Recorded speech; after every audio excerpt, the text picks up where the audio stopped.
जिस जमीन को इंसान आज इतना ठोस और शांत मानता है, मतलब जिस पर हम चल रहे हैं, एक समय था जब वो अंतरिक्ष में तैरता हुआ एक उबलता खौलता हुआ लावा का समंदर था। बिल्कुल, एकदम उग्र गोला। हाँ, कोई पहाड़ नहीं, कोई महाद्वीप नहीं, और निश्चित रूप से जीवन का तो कोई नामो निशानी नहीं था।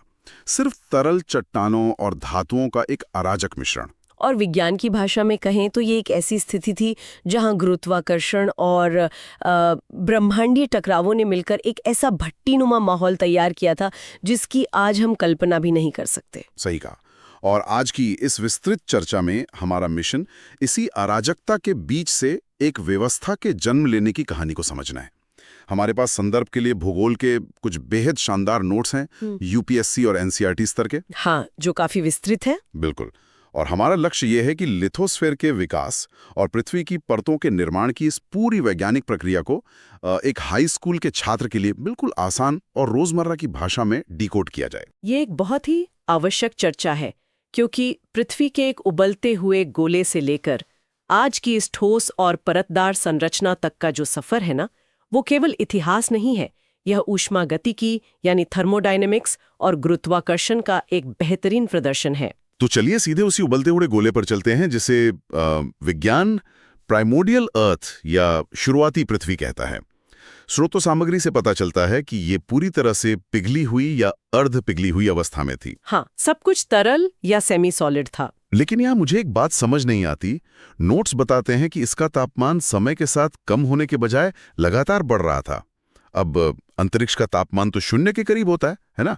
तो ऐसे में ये गोला खुद ब खुद इतना गर्म कैसे हो रहा था? ये एक बहुत ही तार्किक सवाल है।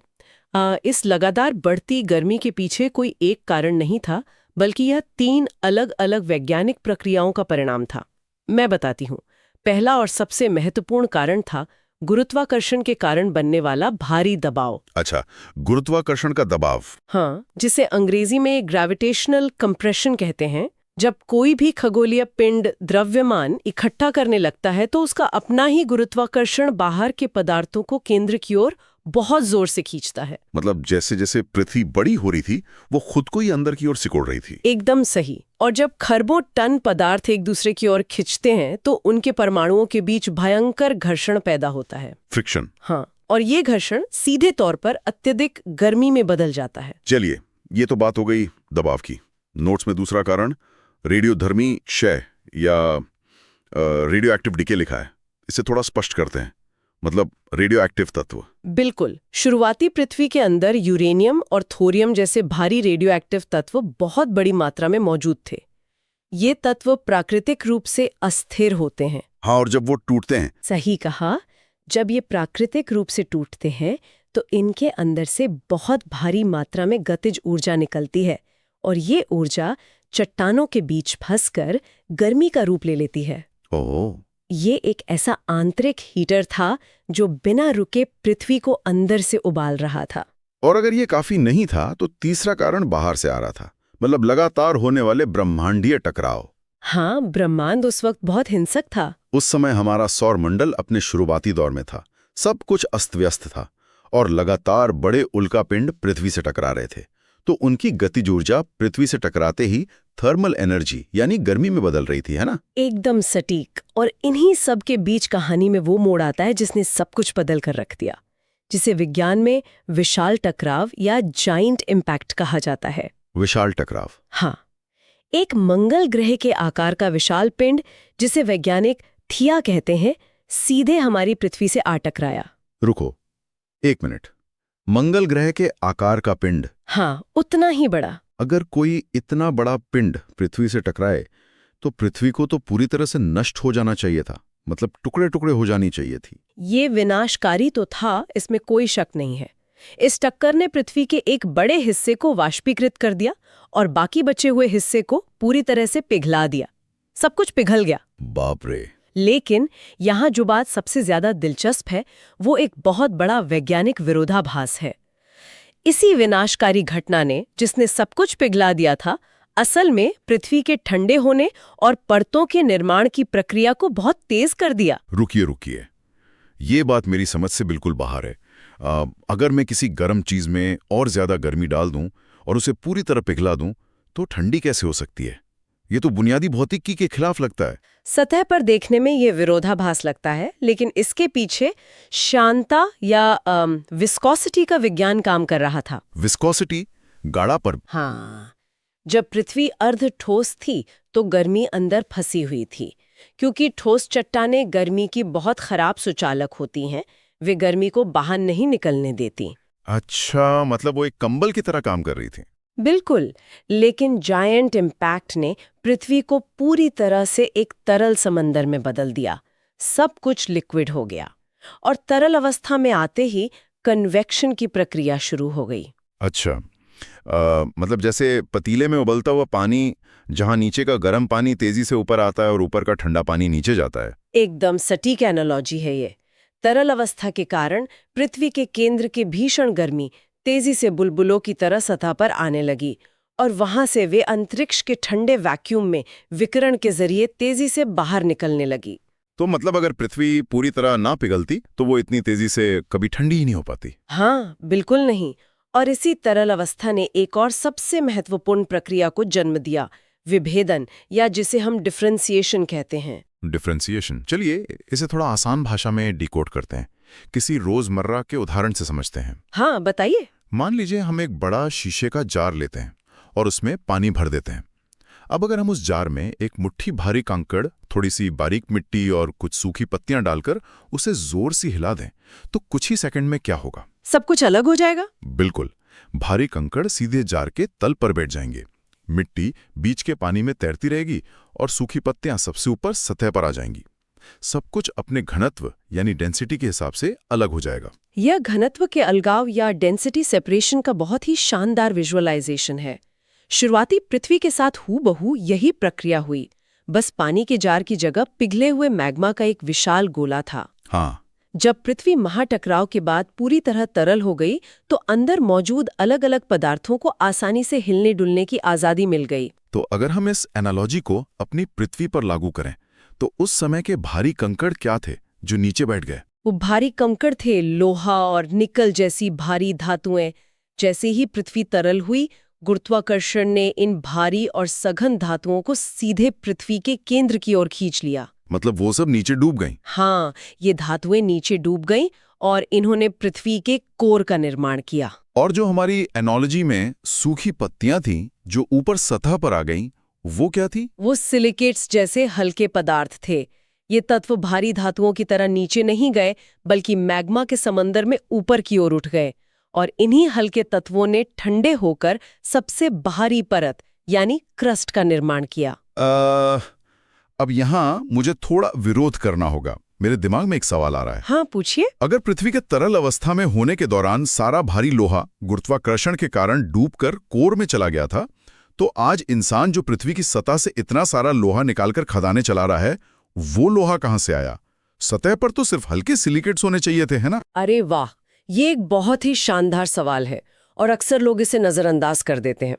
इस विरोधाभास का उत्तर ये है कि आज हम क्रस्ट से जो लोहा निकालते हैं ना, वो पृथ्वी का मूल लोहा नहीं है जो शुरुआत में बना था। मूल लोहा नहीं है? नहीं, पृथ्वी का मूल लोहा तो सच में कोर में जा चुका है। तो फिर सतह पे जो लोहा है वो कहाँ से टपका? आसमान से। हाँ। वो सच में अंतरिक्ष से ही टपका था। क्या बात कर रही हैं? हाँ, जब पृथ्वी ठंडी हो रही थी और उसकी ऊपरी सतह यानी क्रस्ट ठोस होने लगी थी, उसके बाद भी ब्रह्मांडीय टकराव रुके नहीं थे। एक दौर था जिसे लेट हेवी बम्बार्डमेंट कहा जाता था। अच्छा, मतलब बाद में और उल्कापिंड आए? बिल्कुल। उस दौरान असंख्य उल्कापिंडों ने पृथ्वी पर हमला किया। ये उल्कापिंड अपने साथ लोहा, सोना और प्लैटिनम जैसी भारी धातुएं लेकर आए थे। और क्योंकि तब तक पृथ्वी की सतह ठोस हो चुकी थी, इसलिए ये धातुएं कोर तक नहीं डूब पाईं। एकदम सही पकड़े हैं आप। वो ठोस सतह के कारण क्रस्ट के ऊपरी हिस्से में ही एक पतली परत की तरह जमा हो गई। है ना मजेदार? बहुत ज्यादा। चलिए अब परतों की कहानी पर वापस आते हैं। भारी और हल्के तत्वों के इस अलगाव के बाद जैसे जैसे पृथ्वी ठंडी हुई, एक स्पष्ट स्तरित संरचना सामने आई। आइए इन परतों को एक हाई स्कूल के छात्र के लिए स्पष्ट रूप से परिभाषित करें। बिल्कुल। और सबसे अंदर यानी कोर से ही शुरू करते हैं। ठीक है, तो कोर के दो हिस्से हैं, बाहरी कोर यानी आउटर कोर, जो अभी भी तरल अवस्था में है और लोहे जैसी भारी धातुओं से बना है। हाँ। और उसके अंदर है भीतरी कोर यानी इनर कोर, जो अत्यधिक घनत्व वाला और पूरी तरह ठोस है। अब यहाँ फिर एक पेचीदा बात आती है। हमने अभी बात की कि केंद्र में इतनी भारी ऊष्मा है, इतना भारी दबाव है। नोट्स बताते हैं कि गुरुत्वाकर्षण के कारण जो तापमान पैदा हुआ वो आज भी सूर्य की सतह जितना गर्म है। हाँ, तापमान बहुत ही ज्यादा है। तो अगर इतनी भयंकर गर्मी है तो वो भीतरी कोर तरल क्यों नहीं है? उसे तो उबलकर पिघल जाना चाहिए था। यहाँ हमें ऊष्मागतिकी के साथ साथ दबाव के विज्ञान को समझना होगा। देखिए, गर्मी किसी भी चीज के अणुओं को दूर धकेलकर उसे तरल या गैस बनाना चाहती है। सही बात है। लेकिन भीतरी कोर पर पूरी पृथ्वी का वजन पड़ रहा है। गुरुत्वाकर्षण के कारण दबाव ने भारी तत्वों को केंद्र में इतने जोर से दबाया है कि इनर कोर का घनत्व अत्यधिक हो गया है। ये कुछ प्रेशर कुकर के सिद्धांत जैसा लगता है। हाँ, बिल्कुल वैसा ही। जैसे पानी आमतौर पर 100 डिग्री सेल्सियस पर उबलकर भाप बन जाता है, लेकिन अगर आप उसे एक मजबूत कुकर में बंद कर दें तो अंदर का दबाव इतना बढ़ जाता है कि पानी 120 डिग्री पर भी तरल ही रहता है, भाप नहीं बन पाता। ये एक उत्तम एनालॉजी है। भीतरी कोर में गुरुत्वाकर्षण ने धातुओं को इतने अकल्पनीय दबाव से जकड़ रखा है कि लोहे के परमाणु चाहकर भी एक दूसरे से दूर नहीं जा सकते। मतलब ऊष्मा उन्हें पिघलाने की कोशिश करती है, लेकिन दबाव उन्हें अपनी जगह पर बांधे रखता है। एकदम सही। इसलिए सूर्य जैसी गर्मी होने के बावजूद वो धातु ठोस अवस्था में ही रहने को मजबूर है। इस तरह दबाव तापमान पर हावी हो जाता है। ये प्रकृति का अद्भुत भौतिक संतुलन है। अब कोर के ऊपर आते हैं। हाँ। कोर के बाहर क्या है? कोर के ठीक बाहर मेंटल है। ये बीच की परत है। और ये भी ठोस है? पूरी तरह से नहीं। अत्यधिक तापमान और दबाव के कारण ये एक तरह की अर्ध ठोस या प्लास्टिक जैसी अवस्था में है। ये बहुत ही धीरे धीरे बहती है, ठीक वैसे ही जैसे बहुत गाढ़ा शहद बहता है। अच्छा, और सबसे ऊपर आती है क्रस्ट, जिस पर हम रहते हैं। हाँ, सबसे कम घनत्व वाली, सबसे हल्की और बहुत पतली। ये महाद्वीप और महासागरों को सहारा देती है। लेकिन हमारे भूगोल के इन विस्तृत नोट्स का मुख्य शीर्षक है लिथोस्फीयर का विकास। ये लिथोस्फीयर और क्रस्ट के बीच क्या अंतर है? क्या ये दोनों एक ही चीज हैं? भूगोल के अध्ययन में छात्रों को ये सबसे आम उलझन होती है।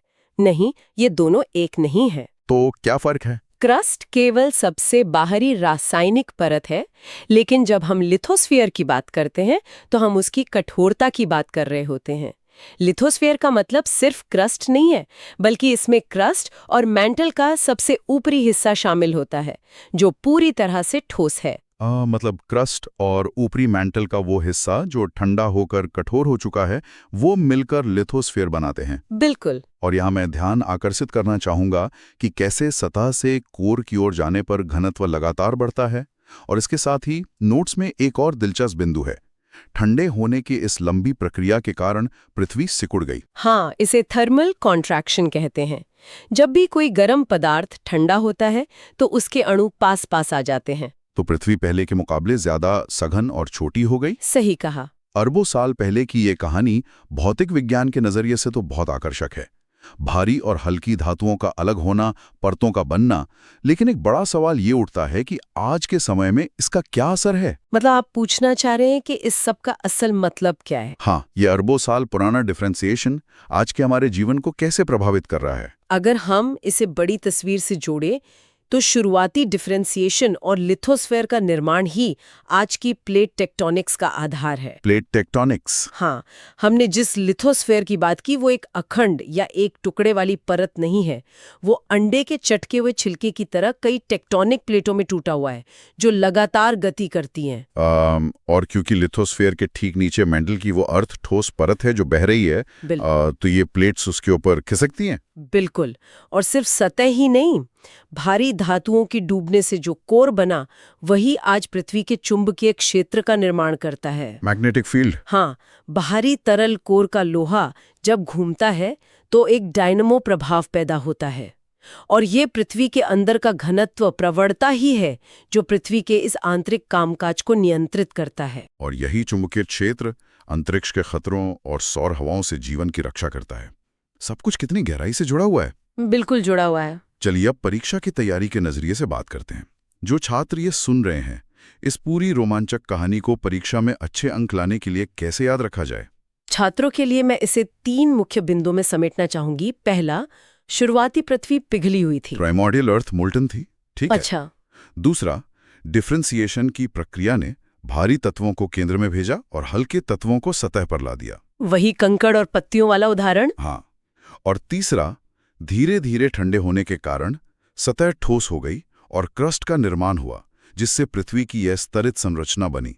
तो अगर परीक्षा के संभावित प्रश्नों की बात करें तो त्वरित समीक्षा के लिए कुछ सवाल ऐसे हो सकते हैं, जैसे 3 से 5 अंकों के लिए पूछा जा सकता है, लिथोस्फीयर क्या है? जिसका उत्तर है क्रस्ट और ऊपरी मेंटल का ठोस हिस्सा। हाँ। या फिर डिफरेंशिएशन को परिभाषित करें, या भारी तत्व नीचे क्यों डूबते हैं, जो कि घनत्व और तरल अवस्था के कारण होता है। और अगर 10 से 15 अंकों का बड़ा सवाल हो तो शायद ये हो सकता है कि लिथोस्फीयर के विकास की व्याख्या करें, या पृथ्वी के संरचना में डिफरेंशिएशन की क्या भूमिका है। बिल्कुल।